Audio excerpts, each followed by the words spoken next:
আচ্ছা, আপনি যদি নিয়মিত মোটিভেশনাল ভিডিও দেখছেন এবং ভালো ভালো জ্ঞানী কথা শুনছেন, পডকাস্ট দেখছেন, ইন্টেলেকচুয়াল কথা শুনছেন, বই পড়ছেন, এই সমস্ত ভালো কাজ করার পরেও যদি এটা খেয়াল করেন যে আপনার জীবন আগেও যেখানে ছিল আজও সেখানেই রয়ে গেছে, তাহলে স্পেশালি এই ভিডিওটা শুধুমাত্র আপনারই জন্য।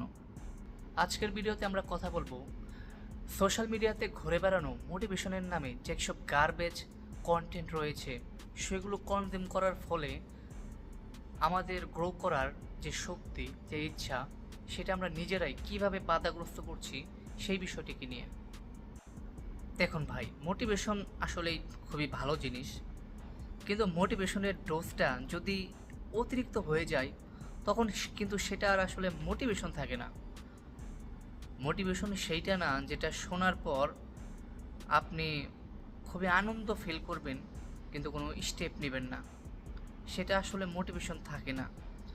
আর এখনকার যে মোটিভেশনাল ভিডিও, সেগুলো শুধু আর মোটিভেশনাল ভিডিও নেই, সেগুলো হয়ে গেছে আসলে নতুন একটা অ্যাডিকশন। এই মোটিভেশন ভিডিও আপনাকে মোটিভেট করবে ঠিকই, কিন্তু কাজ করার উৎসাহ কিন্তু যোগায় না। আর বর্তমান সময়ে এই মোটিভেশনাল কন্টেন্টগুলো কনজিউম করে যে প্রজন্ম সবচেয়ে বেশি ক্ষতিগ্রস্ত হচ্ছে তারা হচ্ছে আমাদের তরুণ সমাজ। বিষয়টা কীরকম দেখুন, আপনি প্রতিদিন 10টা করে ভিডিও দেখছেন কিন্তু একটা কাজও করছেন না, তাহলে তো আসলে সেটা ভালো কোনো লক্ষণ নয়। আর এই অতিরিক্ত মোটিভেশনের ফলে তরুণ সমাজ কিন্তু তাদের সবচেয়ে যে বিশেষ একটা শক্তি সেটাকে আসলে হারিয়ে ফেলছে। এই অতিরিক্ত গার্বেজ মার্কা মোটিভেশন দেখার ফলে তাদের যে শক্তিটা নষ্ট হচ্ছে সেটা হচ্ছে ক্যাপাবিলিটি অফ টেকিং অ্যাকশন। এর মানে হচ্ছে স্টেপ নেওয়ার শক্তি, কাজ করার শক্তি, সামনে এগোনোর শক্তি। যদি আপনি মোটিভেশনাল ভিডিও দেখে সামনে এগোনোর মতো মুভমেন্টই তৈরি না করতে পারেন, সেটা তো আসলে আপনার ফিউচারকে ব্রাইট করবে না। অতিরিক্ত মোটিভেশন আপনাকে ব্যাকফুটে ফেলে দিবে। যদি আপনি সাকসেস চান আপনার জীবনে, তাহলে আপনার আসলে মোটিভেশন খুব বেশি একটা দরকার নেই। আপনার দরকার মুভমেন্ট। মুভমেন্ট মানে কি? মুভমেন্ট হচ্ছে একটা কাজ শুরু করা, সেটাতে লেগে থাকা।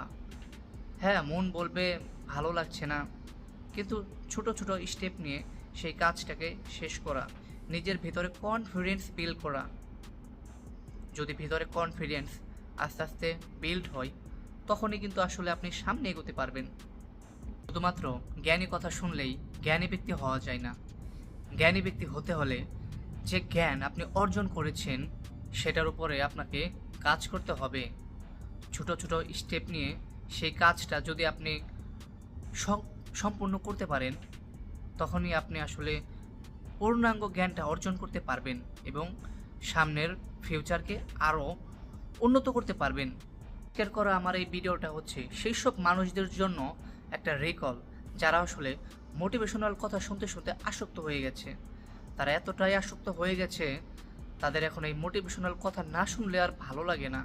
তারা কাজ করার শক্তি আসলে খুঁজেই পায় না যতক্ষণ না তাদের মাথার মধ্যে ওই মোটিভেশনাল কথাগুলা চলতে থাকে।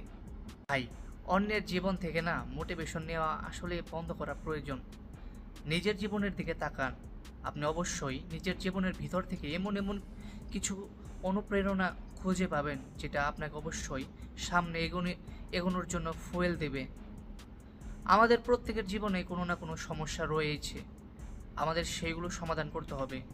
যদি আমরা আমাদের সমস্যার দিকে ফোকাস করি, তখন আমাদের আসলে মোটিভেশনের খুব বেশি একটা দরকার হয় না। সো প্লিজ, মোটিভেশনাল ভিডিও দেখা বাদ দেন, মুভমেন্ট তৈরি করুন নিজের জীবনে।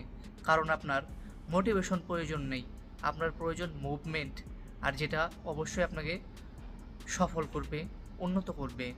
নিজের সেই চাওয়ার মতো জীবনটা আপনি অর্জন করতে পারবেন যেটা সবসময় আপনি চেয়ে এসেছেন।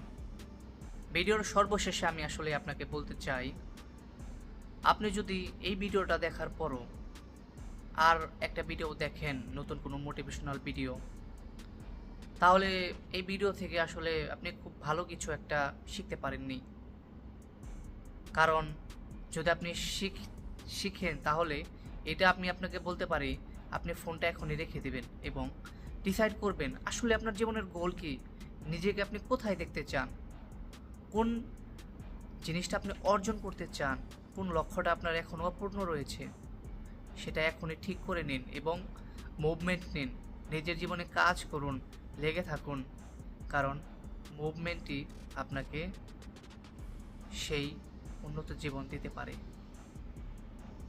ভাই, যদি গার্বেজ মার্কা মোটিভেশনের পরিবর্তে সত্যি আপনি রিয়েল টক শুনতে চান, তাহলে অবশ্যই আমাকে সাপোর্ট করবেন, কারণ আমি গার্বেজ মার্কা মোটিভেশন আসলেই দিব না। যেটা আসলে রিয়াল, যেটা মানুষের জীবনে ভ্যালু অ্যাড করবে, সেটাই আমি আসলে আপনাদের বলার চেষ্টা করব। আর আমি নিজেও আসলে শিখছি, বিকাম দ্য টপ 1% হওয়ার জার্নিতে আমিও রয়েছি। যদি আপনিও হতে চান তাহলে অবশ্যই আমাকে সাপোর্ট করবেন। ধন্যবাদ, ধন্যবাদ সকলকে।